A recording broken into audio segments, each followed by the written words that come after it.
So a little while ago, I got the idea to ask AI what it thinks about the term microslop.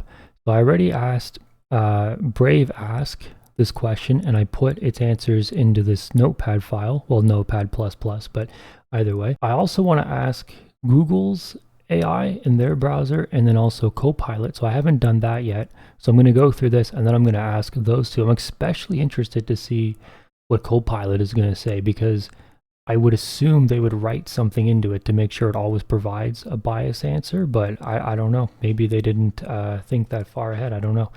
So this is from Brave Ask. Do you approve of the term? They said they don't take sides or express approval or disapproval, but then they say, it's emerged as this viral meme, I love AI because it's so literal sometimes, a blend of Microsoft and slop.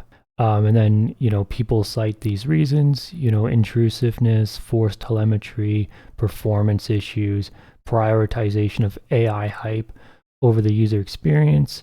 So I asked it, do you think it's accurate? So it refused to, just like outright take a side, but it did say that it thinks it's accurate, which to me is sort of the same thing.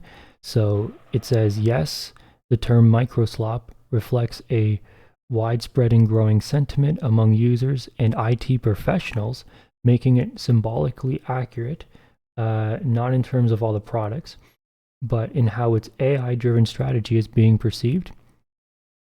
So it has key reasons, right? This is a big one, the forced integration. Copilot is in everything, and you would think, why do I need it in Notepad? Notepad was way better before they started shoving all this crap into it. It was better when Windows had the 3 tiers. It had Notepad when you need the apps, like when you just need something that's like the most basic kind of text editor possible. And then you have WordPad for when you need some features, but you don't necessarily need everything that you would find in Word. And then you have Word for things that are very complex. The fact that they're trying to fill Notepad up with all this crap defeats the point of Notepad. Even when users disable Copilot, background processes and telemetry remain active, contributing to the feeling of bloat and surveillance. Then you have product stability issues, which if you have used Windows since Windows 11 first came out, you already know about all of this. I swear, anytime somebody says Linux is more difficult than Windows, they have not used Windows 11. How come? Why is it anytime? This is why I don't update Windows 11. I know you're supposed to for security, but like, how come every time it updates, you have to like hack back into your computer with like command line because it like broke your ability to get into your computer. So you have to run a bunch of command line commands to let to fix whatever it broke, so then you can log back on. It's so stupid. I hate Apple, I hate Mac, but like if you can log into your computer and use basic programs, just for that, Mac is already better than Windows. I hate to say it. And Linux, like, oh my goodness, installing Linux takes it's like 20 times quicker. When you log into Linux, it just logs you in, and then you can use your apps. It's so crazy. Privacy and security concerns, yeah, recall, where they just want to like video record, take screenshots every 5 seconds, basically like a very low frames video. Heavily criticized for the security risks. Yeah, I bet. Feature returned in 2026. Yep. Tone deafness. Yeah, Nadella trying to tell us that slop is not slop. End of major products, or end of support, I guess. So they're not going to support 24H2 and then Office 2021. So I don't know if they mean that you just won't be able to get the one-time purchase version of Office anymore.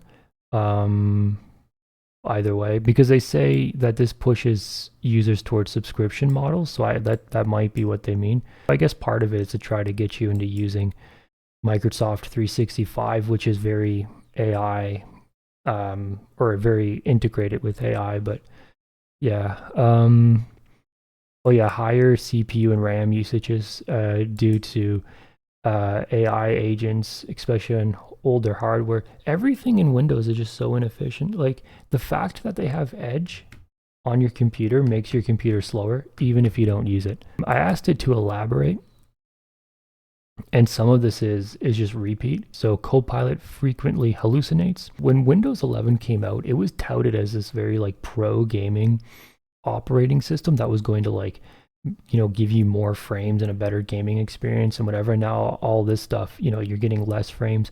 Updates are coming out that are giving you less frames. Yeah, the fact that they just want your private data to train AI models, that's worrying. So I guess the term microslop dates back to like 2005, but Nadella sort of poured gasoline on that. And then real world consequences, you know, job cuts.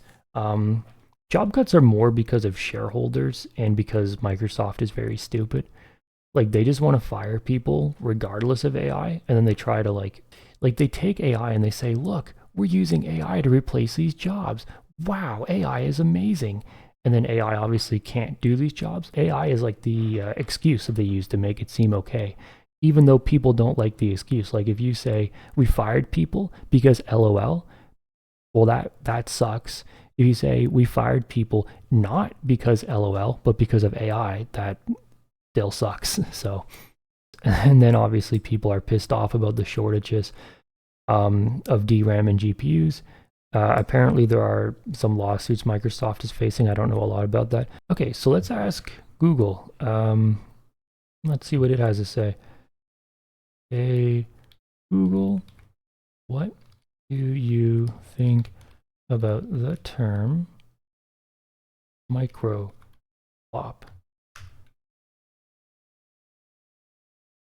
Microslop is a derogatory portmanteau. I never know how to pronounce this word. I know what it means. I don't know how to pronounce it. Portmanteau, whatever. Combination of Microsoft and slop, a slang term for low quality, mass generated AI content. The term has occasionally appeared since the 1980s. It surged in 26. So the catalyst, the blog post, core complaints, forced integration. Frustrated users have launched a search protest intentionally searching for microslop on search engines like Bing to manipulate autocomplete algorithms. That's pretty funny. Whether the term microslop is considered accurate depends largely on who you ask, as it reflects a fundamental divide between corporate strategy and user experience. See, that's interesting because Brave AI gave a more like clear answer. This is more of like the politician answer, which I kind of think makes sense. Let's see what it says about this. Determining whether Microsoft Copilot has helped or harmed more people is complex, as it has reached millions of users with starkly different experiences. Let's see what Copilot has to say about it. I have never used this before, so this is a first. Let me actually ask this. What is the best AI right now? Because it's Microsoft, I'm so...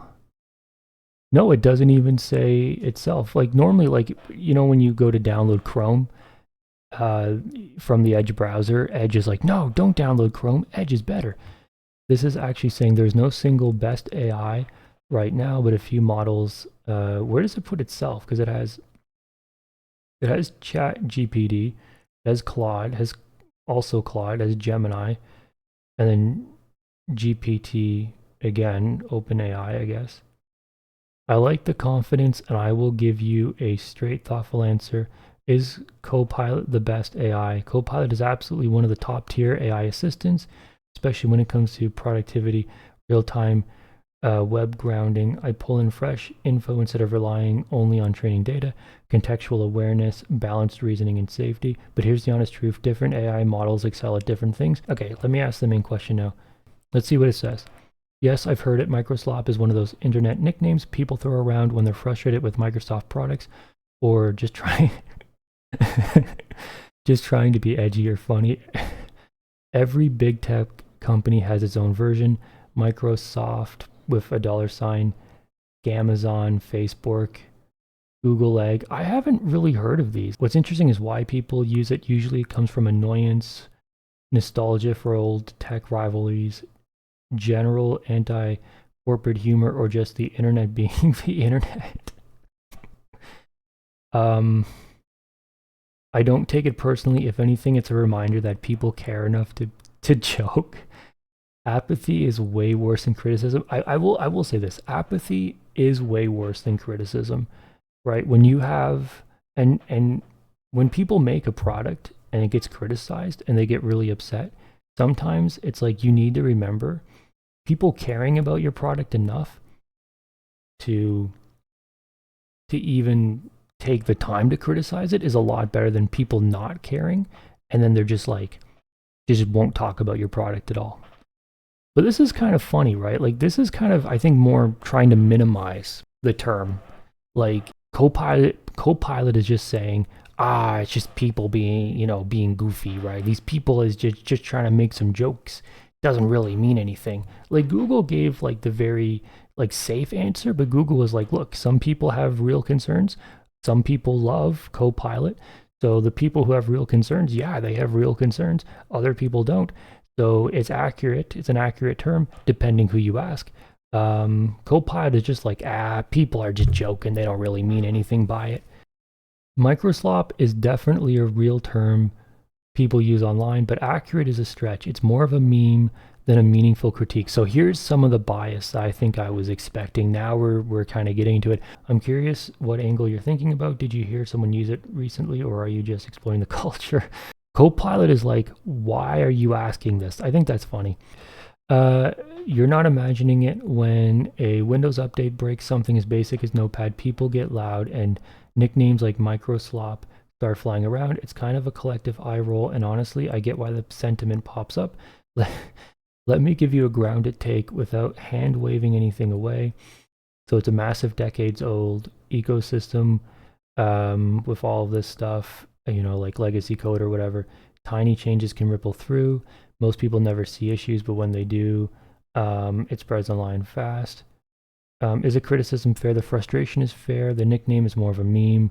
People rarely post Microsoft's update worked perfectly a day because updates normally don't work. They post when something breaks. Microsoft deserves a criticism if it's part of being a platform billions rely on. But the meme exaggerates reality. It's venting, not analysis. But that's going to be it. Thanks for watching, and goodbye.